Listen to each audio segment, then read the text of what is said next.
A paz do Senhor Jesus novamente a todos os amados e amadas do Pai, hoje postando mais tarde, daqui a pouco já vai estar chegando para você aí a leitura de Êxodo capítulo 12, do 29 até o 51, e agora nós já vamos estar lendo Marcos capítulo 9. Nós estamos dividindo essas leituras porque o Marcos tem uns capítulos bem extensos, olha aqui, estive olhando aqui agora há pouco, ele tem 50 versículos, senão a postagem fica muito longa. Dizia-lhes também: em verdade vos digo que, dos que aqui estão, alguns há que não provarão a morte, sem que vejam chegado o reino de Deus com poder. É interessante que muitos achavam que muitos ali não iam morrer, até que Jesus, no caso, regressasse das nuvens. E Jesus não voltou até hoje para buscar a igreja. O que Jesus queria dizer isso? Não vão morrer antes que se convertam, antes que passam a fazer parte do reino de Deus com poder. Era isso que Jesus queria dizer. Então, a gente precisa saber a interpretação, porque na verdade eles morreram, né? Todos eles morreram. Então, isso aqui não queria dizer que eles não iriam passar pela morte, sem que, olha só, o versículo 1 do capítulo 9 de Marcos. Dizia-lhes também: em verdade vos digo, que dos que aqui estão, alguns há que não provarão a morte, sem que vejam chegado o reino de Deus com poder. Ou seja, eles iam ver muito poder acontecendo. Tanto é, muito poder que Jesus está dizendo aqui, é muita cura, muitos milagres e maravilhas. Não é por acaso que ele disse, acho que em 2 evangelhos, se eu não me engano, que o discípulo faria maior obra ou maiores obras do que ele próprio. E ele ainda dizia, o discípulo não é maior que o seu Senhor, mas vai fazer obras maiores do que eu tenho feito aqui. E o que aconteceu logo depois disso aqui que Jesus está dizendo, logo depois da crucificação, da ressurreição, e que Pedro realmente tem uma conversão sincera, o que aconteceu com Pedro? Onde ele passava, a sombra dele curava os enfermos. Quer coisa maior do que isso? Chegar do reino de Deus com poder? E isso pode acontecer com a minha e com a tua vida, amados do Senhor. O Senhor não mudou. Quem muda é a gente, infelizmente. Vamos lá, transfiguração.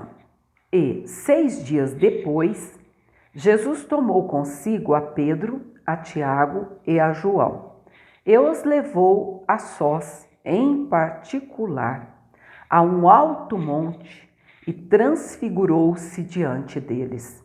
E as suas vestes tornaram-se resplandecentes, em extremo brancas como a neve, tais como nenhum lavandeiro sobre a terra as poderia branquear. E apareceram-lhes Elias e Moisés, e falavam com Jesus. E Pedro, tomando a palavra, disse a Jesus: Mestre, bom é que nós estejamos aqui, oh aleluia, e façamos 3 cabanas, uma para ti, outra para Moisés e outra para Elias, pois não sabia o que dizia, porque estavam assombrados. E desceu uma nuvem que os cobriu com a sua sombra, e saiu da nuvem uma voz que dizia: Este é o meu filho amado, a ele ouvi. E, tendo olhado ao redor, ninguém mais viram, senão Jesus com eles. E descendo eles do monte, ordenou-lhes que a ninguém contassem o que tinham visto, até que o Filho do Homem ressuscitasse dos mortos. E eles retiveram o caso entre si, perguntando uns aos outros: que seria aquilo? Ressuscitar dos mortos. E interrogaram-no, dizendo: por que dizem os escribas que é necessário que Elias venha primeiro? E respondendo ele, disse-lhes: em verdade, Elias virá primeiro e todas as coisas restaurará. E como está escrito do Filho do Homem, que ele deva padecer muito e ser aviltado. Digo-vos, porém, que Elias já veio, e fizeram-lhe tudo o que quiseram, como dele está escrito. E aqui Jesus se referia a João Batista. O jovem lunático. E, quando se aproximou dos discípulos, viu ao redor deles grande multidão e alguns escribas que disputavam com eles. E logo toda a multidão, vendo-o, ficou espantada e, correndo para ele, o saudaram. E perguntou aos escribas: que é que discutis com eles? E um da multidão, respondendo, disse: Mestre, trouxe-te o meu filho, que tem um espírito mudo, e este, onde quer que o apanha, despedaça-o, e ele espuma, e range os dentes, e vai se secando. E eu disse aos teus discípulos que o expulsassem, e não o puderam. E ele, respondendo-lhes, disse: Ó geração incrédula, até quando estarei convosco? Até quando vos sofrerei ainda? Trazei-mo. E trouxeram-lhe. E quando ele o viu, logo o espírito o agitou com violência, e caindo o endemoniado por terra, revolvia-se espumando. E perguntou ao pai dele: quanto tempo há que lhe sucede isto? E ele disse: desde a infância. E muitas vezes o tem lançado no fogo e na água para o destruir. Mas, se tu podes fazer alguma coisa, tem compaixão de nós e ajuda-nos. E Jesus disse-lhe: se tu podes crer, tudo é possível ao que crê. Oh, glória a Deus! É por isso que eu sempre digo isso, amadas do Senhor Jesus. Se tu podes crer, tudo é possível ao que crê. São palavras do Senhor.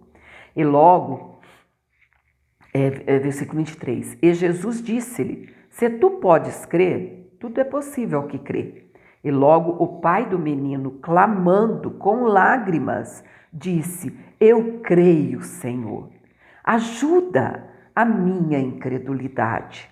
Até isso Jesus faz por nós, amados. Até a fé é Ele que faz gerar em nós. De nós mesmos nada somos. Ele diz: sem mim nada podeis fazer.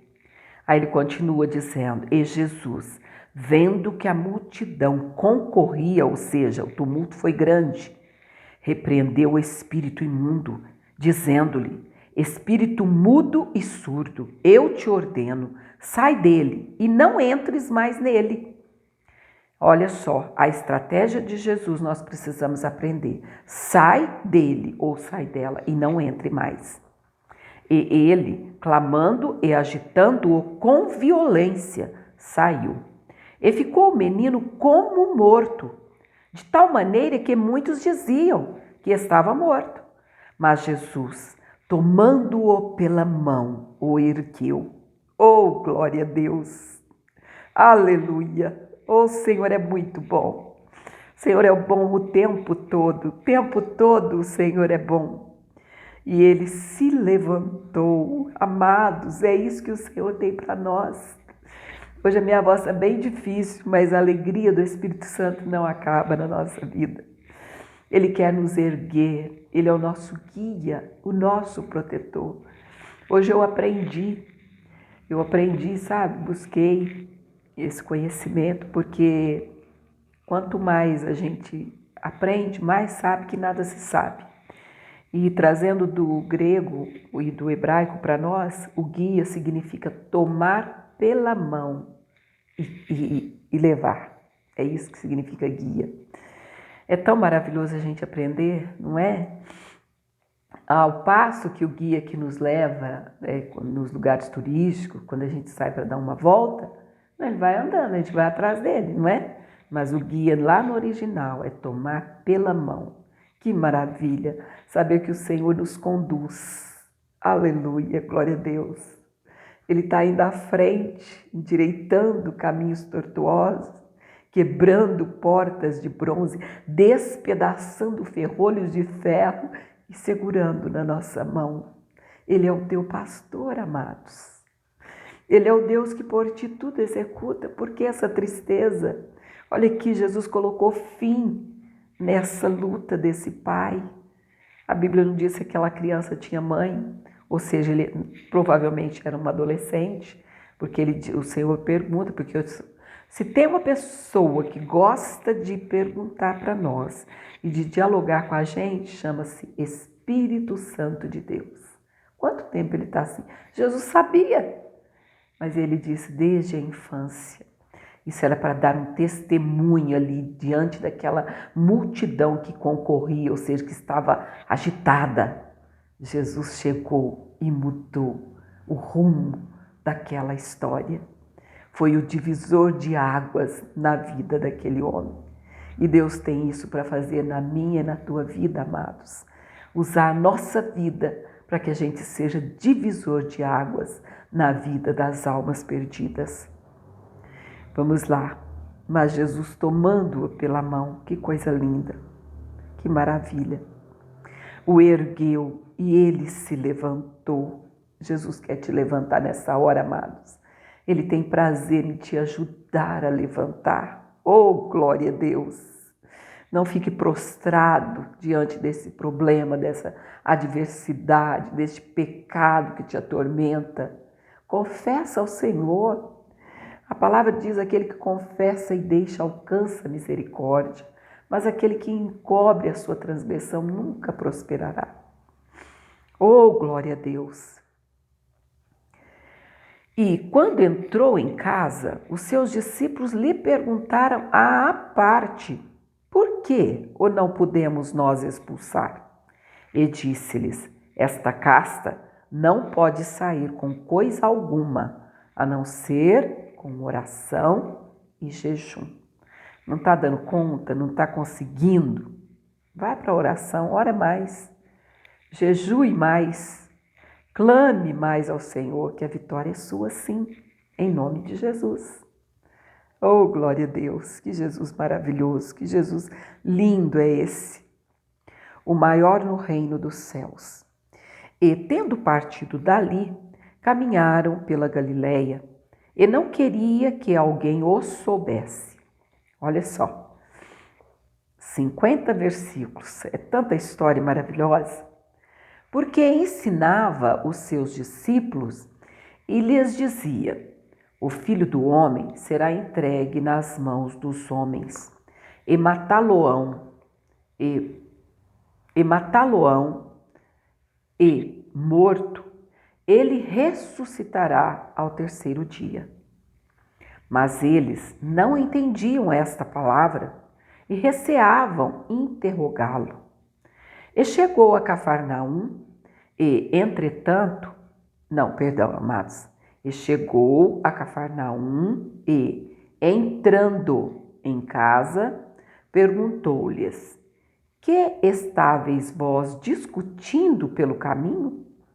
Mas eles calaram-se, porque, pelo caminho, tinham disputado entre si qual era o maior. Mas Jesus sabe de tudo. Mas mesmo assim ele perguntou. Olha que Jesus maravilhoso, amados. Eu sempre digo isso, como Jesus gosta de dialogar com a gente. Ele sabe de todas as coisas. O que vocês estavam discutindo pelo caminho? Mas eles calaram-se. Olha aqui agora, versículo 35. E ele, assentando-se, chamou os 12 e disse-lhes: se alguém quiser ser o primeiro, será o derradeiro de todos e o servo de todos. E, lançando mão de uma criança, colocou-a no meio deles e, tomando-a nos seus braços, disse-lhes: qualquer que receber uma dessas crianças em meu nome, a mim me recebe. E qualquer que a mim me receber, recebe não a mim, mas ao que me enviou. Oh, glória a Deus! Quem não é contra nós é por nós. E João lhe respondeu dizendo: Mestre, vimos um que, em teu nome, expulsava demônios, o qual não nos segue, e nós lhos proibimos, porque não nos segue. Jesus, porém, disse: Não lhe proibais, porque ninguém há que faça milagre em meu nome e possa logo falar mal de mim. Porque quem não é contra nós é por nós. Porquanto, qualquer que vos der a beber um copo de água em meu nome, porque sois discípulos de Cristo, em verdade vos digo que não perderá o seu galardão. Os escândalos. E qualquer que escandalizar um destes pequeninos que creem em mim, melhor lhe fora que lhe pusessem ao pescoço uma grande pedra de moinho e que fosse lançado no mar. E, se a tua mão te escandalizar, corta-a. Melhor é para ti entrares na vida aleijado do que, tendo duas mãos, ires para o inferno, para o fogo que nunca se apaga, onde o seu bicho não morre e o fogo nunca se apaga. E, se o teu pé te escandalizar, corta-o. Melhor é para ti entrares coxo na vida do que, tendo dois pés, seres lançado no inferno, no fogo que nunca se apaga, onde o seu bicho não morre e o fogo nunca se apaga. E, se o teu olho te escandalizar, lança-o fora. Melhor é para ti entrares no reino de Deus com um só olho do que, tendo dois olhos, ser lançado no fogo do inferno, onde o seu bicho não morre e o fogo nunca se apaga. Porque cada um será salgado com fogo, e cada sacrifício será salgado com sal. Bom é o sal, mas se o sal se tornar insulso, com que o adubareis? Tende sal em vós mesmos e paz uns com os outros. Amados, esse capítulo 9, onde fala sobre os escândalos, é lógico que Jesus não está mandando que a gente corte não é literalmente cortar a mão, arrancar o olho, enfim. Mas ele está dizendo, colocou o olho em algo, aquilo não agrada a Deus, arranca ele de lá, tira o foco daquilo. É isso que ele quer dizer. Agora, quanto a esse aqui, onde vocês viram que ele repete 3 vezes, né? Se o teu pé, se o teu olho, enfim, e aí vai. Te escandalizar é a tua mão, e começa com a mão. Então, lança-o fora, ou seja, né? Aqui ele está levando o sentido figurado da coisa, né? Ele está falando como é, mas aliás, ele está levando isso aqui, né, para o lado, vamos dizer assim,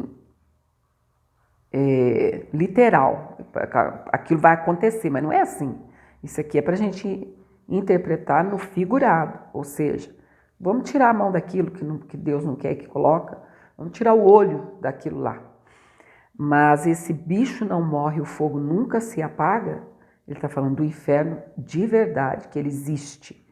E esse bicho é o homem que vai se tornar um verme, tão horrendo quanto Satanás é hoje. Então, amados, vale a pena receber o sacrifício da cruz.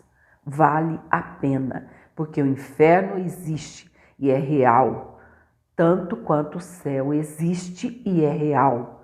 Não é conto de fadas, mas nós precisamos, para entrar na glória, receber Jesus como Senhor e Salvador da nossa alma, crer no sacrifício da cruz e andar nas pisadas do Mestre, porque de outra forma não chegaremos lá. Mas o Senhor é poderoso para completar essa obra na nossa vida, no dia a dia, enquanto aqui nós vivemos. E a palavra do Senhor também diz em Provérbios que a vereda do justo é como a luz da aurora, que vai brilhando mais e mais até ser dia perfeito. Que Deus continue te abençoando e amanhã, em nome do Senhor Jesus, vamos estar lendo Marcos 10 e Êxodo capítulo 13.